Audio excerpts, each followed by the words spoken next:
Imagine standing at the absolute center of the world.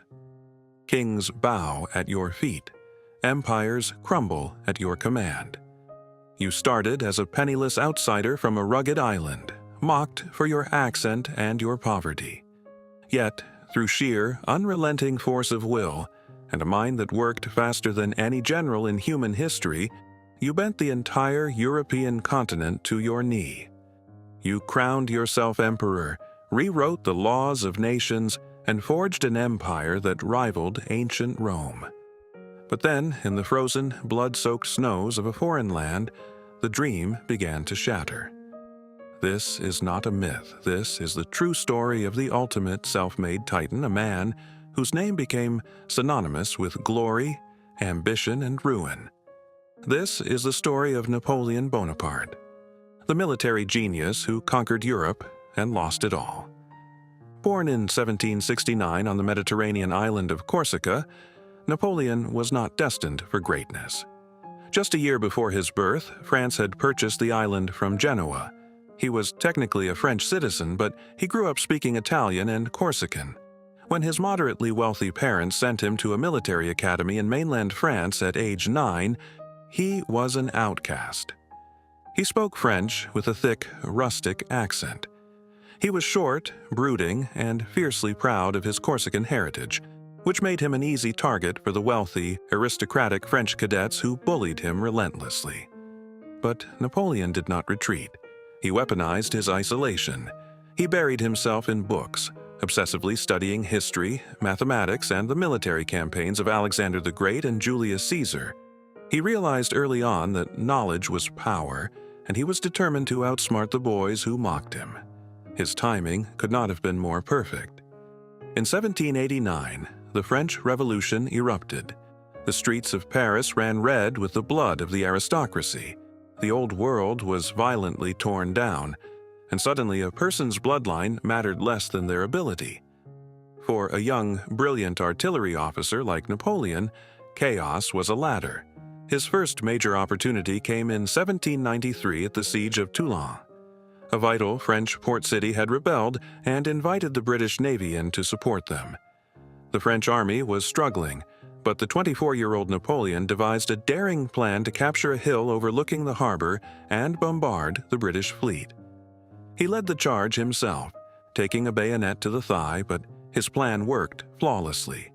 The British fled, the city was taken, and Napoleon was instantly promoted to brigadier general. The legend had begun. 2 years later, he proved his ruthless loyalty to the new government. When a royalist mob marched on the National Convention in Paris, Napoleon was tasked with defending it. He did not hesitate. He famously ordered his cannons to fire grape shot directly into the dense crowds, instantly crushing the rebellion. He later coldly remarked that he gave them a whiff of grape shot. The government was saved, and Napoleon was rewarded with the command of the French army of Italy. When he arrived in Italy, he found an army of starving, unpaid, and mutinous soldiers. In mere days, through sheer charisma and promises of glory and plunder, he transformed them into a terrifying war machine. The Italian campaign shocked Europe. Napoleon moved his troops with unimaginable speed, dividing larger enemy armies and destroying them piece by piece. He defeated the mighty Austrian Empire in a series of lightning-fast battles, sending shockwaves through the royal courts of Europe. It was here that he developed his signature style of warfare. Speed, surprise, concentrated artillery fire, and devastating flanking maneuvers, he was a master of logistics, having his men march without heavy supply wagons, living off the land so they could move twice as fast as their enemies.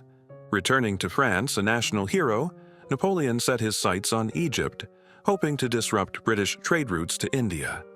While the campaign was ultimately a military failure, it was a massive propaganda victory. He brought scientists and scholars with him, leading to the discovery of the Rosetta Stone and launching a European obsession with ancient Egypt. But Napoleon had his ear to the ground. Hearing that the government in Paris was failing and unpopular, he abandoned his army in Egypt and raced back to France. In November 1799, Napoleon orchestrated a daring coup d'etat. At just 30 years old, he overthrew the Directory and established himself as first consul of France. He was practically a dictator, but the French people, exhausted by 10 years of revolutionary chaos, welcomed him. He immediately set to work rebuilding the nation. He stabilized the economy, built schools, centralized the government, and most importantly, established the Napoleonic Code. This massive overhaul of the legal system stripped away feudal privileges, established freedom of religion, and declared that government jobs should go to the most qualified, not the most aristocratic. It was a masterpiece of civil law that still forms the basis of many legal systems around the world today. But for Napoleon, being first consul was not enough. In 1804, in a lavish ceremony at Notre Dame Cathedral, he did the unthinkable. As the Pope held the imperial crown, Napoleon reached out, took the crown from the Pope's hands, and placed it on his own head. He crowned himself Emperor of the French. It was a profound statement. He was declaring that no divine right, no church, and no king gave him his power. He had taken it himself. The monarchs of Europe were terrified. Britain, Austria, Russia, and Sweden joined forces to crush this upstart emperor, but they severely underestimated the genius of the man they were dealing with. This led to the defining moment of Napoleon's military career, the Battle of Austerlitz in 1805.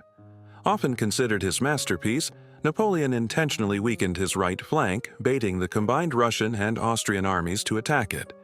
When they took the bait and moved their troops, they left their center dangerously exposed. Napoleon unleashed his hidden reserves, smashing through the enemy center and splitting their army in two.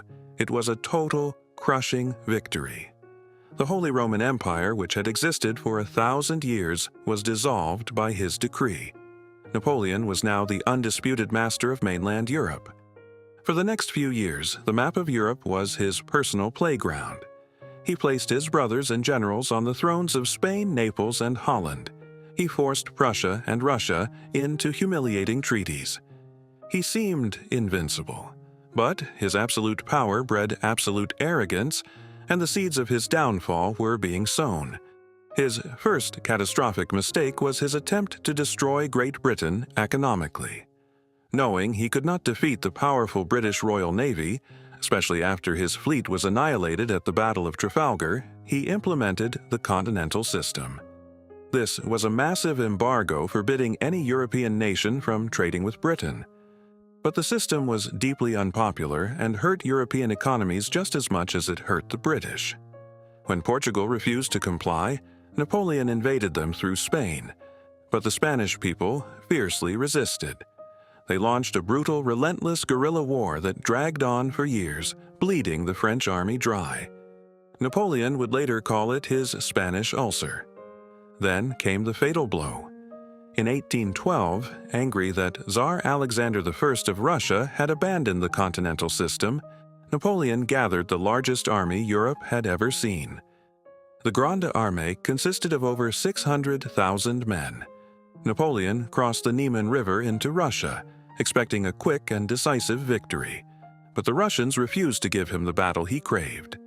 Instead, they retreated endlessly into the vast Russian interior, burning their own farms, crops, and villages as they went.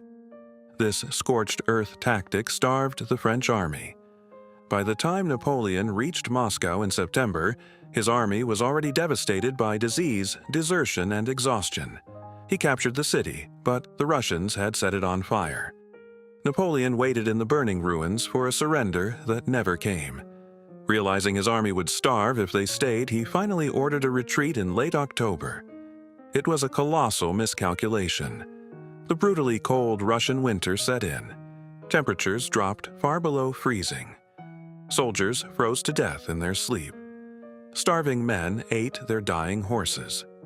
As they trudged through the relentless snow, they were constantly harassed and slaughtered by Russian Cossacks. Of the 600,000 men who marched into Russia, barely 100,000 stumbled out. The invincible aura of Napoleon Bonaparte was broken.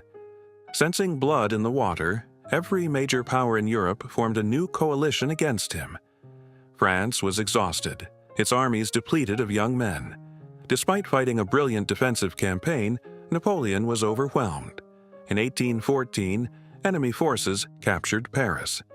Napoleon's own generals mutinied and forced him to abdicate.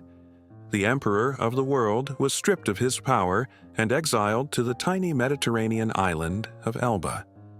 The Bourbon monarchy was restored to France, and Europe breathed a sigh of relief. But they had forgotten who they were dealing with. Napoleon Bonaparte was not a man to fade quietly into history. After less than a year in exile, he secretly boarded a ship with a small guard of loyal soldiers and landed on the coast of France. The restored French king sent an army to intercept him. When the two forces met, Napoleon stepped out in front of his men, opened his coat, and shouted, "If any of you will shoot your emperor, here I am." The soldiers, who had loved him, lowered their weapons and wept. They joined him. By the time Napoleon reached Paris, his army had swelled, the king had fled, and the emperor was back on his throne. This incredible return to power is known as the 100 Days, but Europe would not allow it. Britain, Prussia, Austria, and Russia immediately mobilized massive armies to crush him once and for all. Napoleon knew he had to strike first before they could unite. In June 1815, he marched into Belgium to confront the British and Prussian forces. It all culminated in a small town named Waterloo. The Battle of Waterloo was one of the bloodiest and most desperate clashes in history. Napoleon threw everything he had at the British lines, commanded by the Duke of Wellington.